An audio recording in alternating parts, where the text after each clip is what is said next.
선생님, 아침 소변에 거품이 10초 이상 남아있다면 몸이 보내는 중요한 신호일 수 있습니다. 선생님, 아침에 화장실에서 이런 장면을 본 적 있으신가요? 소변을 보고 나왔는데 변기 위에 하얀 거품이 둥둥 떠 있는 모습 말입니다. 처음에는 대수롭지 않게 넘깁니다. 물을 많이 마셔서 그런가 보다. 세제가 남아 있었겠지. 하지만 어느 날부터 그 거품이 자꾸 눈에 들어옵니다. 잠깐 생겼다가 사라지는 것이 아니라 몇 초가 지나도 그대로 남아 있다면 괜히 마음이 불편해집니다. 혹시 선생님도 이런 생각이 드신 적 있으신가요? 이거 혹시 콩팥이 안 좋아진 신호는 아닐까? 실제로 대학병원 신장내과에서는 소변의 거품을 단순한 현상으로만 보지 않습니다. 우리 몸의 정수기 역할을 하는 콩팥이 보내는 작은 힌트일 수 있기 때문입니다. 하지만 여기서 중요한 사실이 하나 있습니다. 소변에 거품이 생겼다고 해서 모두 위험한 신호는 아니라는 점입니다. 어떤 거품은 정상적인 현상이고 어떤 거품은 몸이 보내는 경고일 수 있습니다. 문제는 대부분의 사람들이 이 둘을 구분하지 못한다는 것입니다. 그래서 어떤 분은 괜한 걱정을 오래 하고 또 어떤 분은 중요한 신호를 놓쳐버리기도 합니다. 선생님, 몸은 생각보다 정직합니다. 우리 몸은 항상 작은 신호로 먼저 이야기를 합니다. 아침 화장실에서 잠깐 보이는 소변의 모습도 사실은 몸이 보내는 하나의 메시지일 수 있습니다. 오늘 이 시간에는 선생님께서 집에서 아주 간단하게 확인할 수 있는 방법으로 소변 거품이 정상적인 현상인지 조금 더 살펴봐야 할 신호인지 차분하게 구분하는 방법을 함께 알아보겠습니다. 몸의 작은 신호를 이해하는 것만으로도 건강을 지키는 길은 훨씬 쉬워집니다. 선생님의 몸이 보내는 이야기를 오늘 함께 천천히 들어보겠습니다. 선생님, 사실 소변에 거품이 생기는 현상은 생각보다 많은 분들이 경험합니다. 특히 40대 이후가 되면 몸의 여러 기능이 서서히 변하기 시작하면서 소변의 모양이나 색, 냄새 같은 작은 변화가 나타나기도 합니다. 어느 날 아침 화장실에서 변기를 바라보다가 거품이 보이면 괜히 마음이 불편해집니다. 처음에는 피곤해서 그런가 보다 하고 넘기지만 며칠 사이에 비슷한 장면을 몇 번 더 보게 되면 자연스럽게 걱정이 생기기 시작합니다. 요즘 물을 많이 안 마셔서 그런 걸까? 혹시 콩팥이 약해진 건 아닐까? 하지만 선생님, 많은 경우 거품 소변의 원인은 아주 단순한 상황에서 시작됩니다.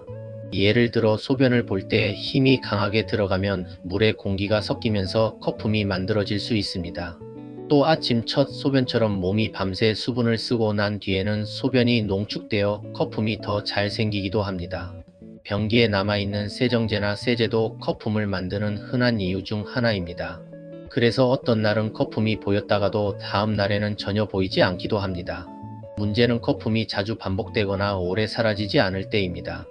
특히 소변을 본 뒤에도 거품이 한동안 그대로 남아있거나 며칠 동안 같은 모습이 반복된다면 몸이 보내는 다른 신호는 없는지 함께 살펴보는 것이 좋습니다. 선생님, 우리 몸은 갑자기 크게 변하지 않습니다. 대부분의 변화는 아주 작은 신호로 조용히 시작됩니다. 그래서 몸의 작은 변화를 무조건 두려워하기보다는 차분하게 관찰하고 이해하는 태도가 건강을 지키는데 훨씬 도움이 됩니다.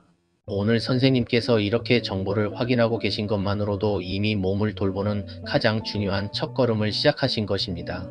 몸의 신호를 이해하는 사람은 불안에 휘둘리지 않습니다. 오히려 몸과 더 가까워지고 건강을 더 오래 지킬 수 있습니다.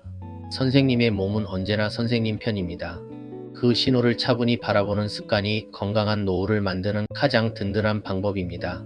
선생님, 이제 조금 더 중요한 이야기를 해보겠습니다. 왜 어떤 소변에는 거품이 생기고 어떤 소변은 아무 변화가 없을까요? 이 질문의 답은 우리 몸속에 있는 작은 장기 콩팥에 있습니다. 콩팥은 흔히 몸의 정수기라고 불립니다. 하루에 약 150리터에서 180리터에 가까운 혈액을 걸러내면서 우리 몸에 필요한 것은 남기고 필요 없는 노폐물만 소변으로 보내는 아주 정교한 필터 역할을 합니다. 이 과정에서 가장 중요한 원칙이 하나 있습니다. 바로 단백질은 밖으로 새어나가지 않도록 막는 것입니다. 건강한 콩팥은 단백질을 단단히 붙잡고 있기 때문에 대부분의 단백질은 혈액 안에 그대로 남아 있습니다. 하지만 콩팥의 여과막이 약해지면 상황이 조금 달라집니다. 원래는 나와서는 안 되는 단백질이 아주 조금씩 소변으로 섞여 나오기 시작할 수 있습니다. 이 현상을 의학에서는 단백뇨라고 부릅니다. 선생님께서 비누를 사용해 보시면 거품이 오래 유지되는 경험을 하셨을 것입니다. 그 이유는 비누 속에 있는 성분들이 물과 공기를 만나 거품을 안정적으로 유지시키기 때문입니다. 소변에서도 비슷한 일이 일어날 수 있습니다. 소변에 단백질이 섞이면 물과 공기가 만나면서 거품이 비교적 오래 유지될 수 있습니다. 그래서 의사들은 소변 거품이 계속 반복되는 경우 단순한 생활 습관 때문인지 아니면 단백질이 섞인 소변인지 확인하기 위해 소변 검사를 권하기도 합니다. 하지만 선생님, 여기서 꼭 기억하셔야 할 중요한 사실이 있습니다. 거품이 있다고 해서 반드시 콩팥 질환이 있다는 뜻은 아닙니다. 거품은 단지 몸이 보내는 하나의 단서일 뿐입니다. 몸의 신호는 항상 여러 가지가 함께 나타납니다. 예를 들어 거품이 오래 남으면서 동시에 다리가 붓거나 피로가 심해지는 경우라면 조금 더 신중하게 확인할 필요가 있습니다. 하지만 거품이 가끔 나타났다가 사라지고 다른 증상이 없다면 대부분은 크게 걱정할 상황이 아닌 경우가 많습니다. 선생님, 건강을 지키는 가장 좋은 방법은 몸의 신호를 두려워하는 것이 아니라 이해하는 것입니다. 몸은 항상 조용하게 이야기를 합니다. 그 이야기를 차분히 듣는 습관이 결국 선생님의 건강을 오래 지켜주는 가장 든든한 힘이 됩니다. 오늘 선생님께서 이 원리를 이해하신 것만으로도 이미 몸과 한층 더 가까워지신 것입니다. 선생님, 이제 가장 중요한 이야기를 드리겠습니다. 병원에 가지 않고도 집에서 소변 거품을 간단하게 확인하는 방법이 있습니다. 어렵지 않습니다. 딱 3가지만 기억하시면 됩니다. 첫 번째는 거품이 사라지는 시간입니다. 소변을 보고 난 뒤 변기 위에 생긴 거품이 10초에서 20초 사이에 자연스럽게 사라진다면 대부분 정상적인 경우일 가능성이 높습니다. 하지만 거품이 1분 이상 계속 남아있고 여러 번 반복된다면 그때는 조금 더 주의 깊게 관찰해 보시는 것이 좋습니다. 두 번째는 반복되는 빈도입니다. 하루나 이틀 정도 나타나는 거품은 대부분 몸의 수분 상태나 식습관 때문에 생길 수 있습니다. 예를 들어 물을 적게 마신 날, 운동 후 탈수가 있는 날, 단백질을 많이 먹은 날에도 거품이 나타날 수 있습니다. 하지만 이런 모습이 일주일 이상 계속 반복된다면 소변 검사를 통해 한번 확인해 보는 것이 도움이 될 수 있습니다. 세 번째는 몸의 다른 변화와 함께 나타나는지입니다. 선생님, 몸의 신호는 보통 하나만 나타나지 않습니다. 예를 들어 아침에 발목이 자주 붓는다거나 이유 없이 피로가 심해진다거나 혈압이 갑자기 올라가는 변화가 함께 나타난다면 그때는 몸이 조금 더 강하게 신호를 보내고 있을 가능성이 있습니다. 그래서 의사들은 소변 거품을 볼 때 거품 하나만 보는 것이 아니라 몸 전체의 변화를 함께 살펴보라고 이야기합니다. 선생님, 건강은 아주 작은 관찰에서 시작됩니다. 아침 화장실에서 소변의 색을 한번 보고 거품이 얼마나 오래 남는지 잠깐 살펴보고 몸의 상태를 천천히 느껴보는 것, 이 작은 습관 하나가 선생님의 콩팥 건강을 지키는 가장 쉬운 방법이 될 수 있습니다. 건강은 거창한 일이 아닙니다. 몸의 작은 신호를 알아보고 조금 더 관심을 기울이는 것에서 시작됩니다. 오늘부터 아침 화장실에서 선생님의 몸이 보내는 신호를 조용히 한번 살펴보시기 바랍니다. 그 작은 관찰이 10년 후 선생님의 건강을 지켜줄 수도 있습니다. 선생님, 다행스러운 이야기를 하나 드리겠습니다. 콩팥은 생각보다 회복력이 있는 장기입니다. 많은 분들이 콩팥 이야기를 들으면 이미 늦었다고 생각하시지만 실제로는 생활 습관을 조금만 바꾸어도 몸이 훨씬 편안해지는 경우가 많습니다. 특히 콩팥은 우리 몸의 혈액과 수분 균형을 조절하는 장기이기 때문에 생활 속 작은 변화가 큰 영향을 줄 수 있습니다. 첫 번째는 수분 균형을 유지하는 습관입니다. 물을 무조건 많이 마시는 것이 아니라 목이 마르기 전에 조금씩 나누어 마시는 것이 좋습니다. 이렇게 하면 콩팥이 한 번에 많은 일을 하지 않아도 돼요. 몸의 부담이 훨씬 줄어듭니다. 두 번째는 염분을 줄이는 식습관입니다. 우리 식탁에는 생각보다 많은 소금이 숨어 있습니다. 국물 요리, 젓갈, 가공식품 같은 음식들은 콩팥이 처리해야 할 부담을 크게 늘릴 수 있습니다. 그래서 국물을 조금 덜 먹고 싱겁게 먹는 습관만으로도 콩팥이 훨씬 편안해질 수 있습니다. 세 번째는 혈압 관리입니다. 콩팥 건강과 혈압은 서로 깊게 연결되어 있습니다. 혈압이 안정되면 콩팥의 작은 혈관들도 훨씬 안정적으로 작동합니다. 그래서 규칙적인 걷기 운동과 충분한 수면만으로도 몸 전체의 균형이 좋아질 수 있습니다. 선생님, 건강은 어느 날 갑자기 좋아지지 않습니다. 하지만 작은 습관이 쌓이면 어느 순간 몸이 가벼워지고 피로가 줄어들고 아침이 조금 더 편안해지는 변화를 느끼게 됩니다. 많은 분들이 이런 변화를 경험하고 나서 이렇게 이야기합니다. 몸이 조금 편해지니까 마음도 편해졌습니다. 몸이 편안해지면 일상도 훨씬 여유로워집니다.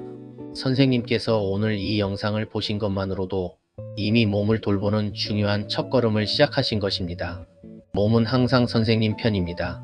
조금만 관심을 기울이면 몸은 그만큼 편안하게 반응해 줍니다. 선생님의 건강한 하루를 저도 진심으로 응원하겠습니다. 선생님, 여기서 한 가지 중요한 이야기를 드리겠습니다.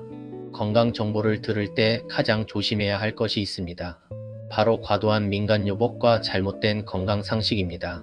어떤 분들은 소변 거품이 보이면 무조건 물을 많이 마셔야 한다고 생각합니다. 하지만 선생님, 모든 경우에 물을 많이 마시는 것이 좋은 것은 아닙니다. 특히 심장이나 콩팥 기능이 약해진 분들은 과도한 수분 섭취가 오히려 몸의 부담을 늘릴 수도 있습니다. 또 어떤 분들은 인터넷에서 본 정보만 믿고 갑자기 단백질 식사를 크게 줄이거나 특정 건강식품을 과하게 드시기도 합니다. 하지만 건강은 극단적인 방법으로 좋아지는 경우가 거의 없습니다. 몸의 균형은 조금씩 안정적으로 관리할 때 가장 오래 유지됩니다. 그래서 의사들이 항상 강조하는 것이 있습니다.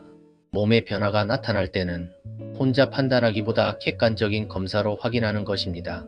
예를 들어 다음과 같은 상황이 있다면 한 번쯤 검사를 받아보는 것이 좋습니다.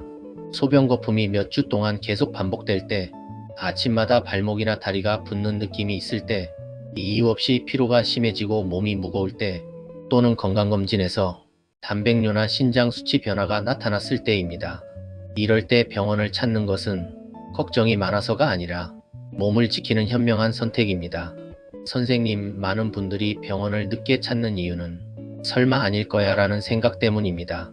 하지만 몸의 작은 신호를 조금만 더 일찍 확인하면 대부분의 문제는 훨씬 쉽게 관리할 수 있습니다. 건강을 지키는 가장 큰 힘은 거창한 치료가 아니라 조기 확인과 꾸준한 관리입니다. 몸이 보내는 작은 신호를 두려워하지 마시고 조용히 살펴보고 필요하면 확인하는 것, 이것이 선생님의 건강을 오래 지켜주는 가장 현명한 방법입니다. 선생님께서 오늘 이 정보를 기억하신다면 몸이 보내는 중요한 신호를 놓치지 않게 되실 것입니다. 선생님, 건강을 오래 지키는 분들을 보면 한 가지 공통점이 있습니다. 몸이 보내는 작은 신호를 무시하지 않는다는 것입니다. 몸은 늘 우리에게 이야기를 합니다. 피곤할 때는 피곤하다고, 수분이 부족할 때는 갈증으로, 그리고 어떤 장기가 부담을 느낄 때는 아주 작은 변화로 신호를 보냅니다. 소변의 색, 냄새, 거품 같은 작은 변화도 사실은 우리 몸의 상태를 알려주는 하나의 건강 메시지일 수 있습니다. 이런 신호를 알아차리는 사람은 건강을 두려움으로 바라보지 않습니다. 오히려 몸과 대화를 나누듯 차분하게 살펴봅니다. 예를 들어 아침에 일어나 물 한 잔을 마시고 잠깐 햇빛을 보며 몸을 깨우고 가볍게 몸을 움직이는 습관, 이런 작은 일상이 쌓이면 몸은 조금씩 안정된 균형을 되찾기 시작합니다. 어느 날 문득 아침이 조금 가벼워지고 몸의 피로가 줄어들고 걸음이 한결 편안해지는 순간이 찾아옵니다. 많은 분들이 이런 변화를 경험한 뒤 이렇게 말씀하십니다. 몸을 조금 더 신경 쓰기 시작했더니 삶이 훨씬 편안해졌습니다. 선생님, 건강은 단순히 병이 없는 상태만을 의미하지 않습니다. 몸과 마음이 안정되고 일상 속에서 여유를 느낄 수 있는 상태가 진짜 건강입니다. 몸의 작은 신호를 이해하는 사람은 자신의 건강을 스스로 지켜나갈 힘을 갖게 됩니다. 그 힘은 나이가 들어도 삶의 자신감을 지켜주는 가장 든든한 자산이 됩니다. 선생님께서 오늘 이 이야기를 통해 몸의 신호를 조금 더 가까이 느끼게 되셨다면 그것만으로도 이미 건강한 삶의 방향을 향해 한 걸음 나아가신 것입니다. 선생님의 내일이 오늘보다 조금 더 편안하고 조금 더 활기차기를 진심으로 바랍니다. 선생님, 오늘 우리는 아주 작은 이야기 하나를 함께 살펴보았습니다. 아침 화장실에서 잠깐 보이는 소변의 거품이라는 신호 말입니다. 평소에는 쉽게 지나칠 수 있는 장면이지만 몸의 신호를 이해하는 눈으로 바라보면 그 안에는 우리 건강을 지키는 중요한 힌트가 숨어 있을 수 있습니다. 선생님, 건강은 거창한 변화로 시작되지 않습니다. 대부분은 아주 사소한 관찰에서 시작됩니다. 아침에 일어나 물 한 잔을 마시고 잠시 몸을 깨우는 시간을 갖고 화장실에서 몸의 작은 변화를 살펴보는 것, 소변의 색은 어떤지, 거품이 금방 사라지는지, 몸이 평소보다 피곤하지는 않은지, 이런 작은 확인이 몸의 균형을 이해하는 첫걸음이 됩니다. 선생님께서 오늘 배운 것처럼 몸의 신호를 천천히 살펴보는 습관이 생기면 건강에 대한 불안은 줄어들고 몸을 돌보는 자신감은 조금씩 커지게 됩니다. 그리고 이런 습관은 어느 순간 선생님의 삶을 더 편안하게 만들어줍니다. 아침이 조금 가벼워지고 몸의 피로가 줄어들고 하루를 시작하는 마음이 한결 안정됩니다. 건강은 미래에 갑자기 찾아오는 선물이 아니라 오늘의 작은 선택들이 모여 만들어지는 결과입니다. 그래서 선생님께 부탁드리고 싶습니다. 내일 아침 화장실에서 몸이 보내는 작은 신호를 잠깐만 살펴보십시오. 그 작은 관심이 선생님의 건강을 오래 지켜주는 가장 든든한 습관이 될 수 있습니다. 선생님, 오늘 영상이 도움이 되셨다면 구독과 좋아요로 응원해 주시면 감사하겠습니다. 그리고 댓글로 선생님의 경험이나 궁금한 점을 나눠주시면 다음 건강 이야기를 준비하는 데 큰 힘이 됩니다. 선생님의 건강한 내일을 저도 진심으로 응원하겠습니다.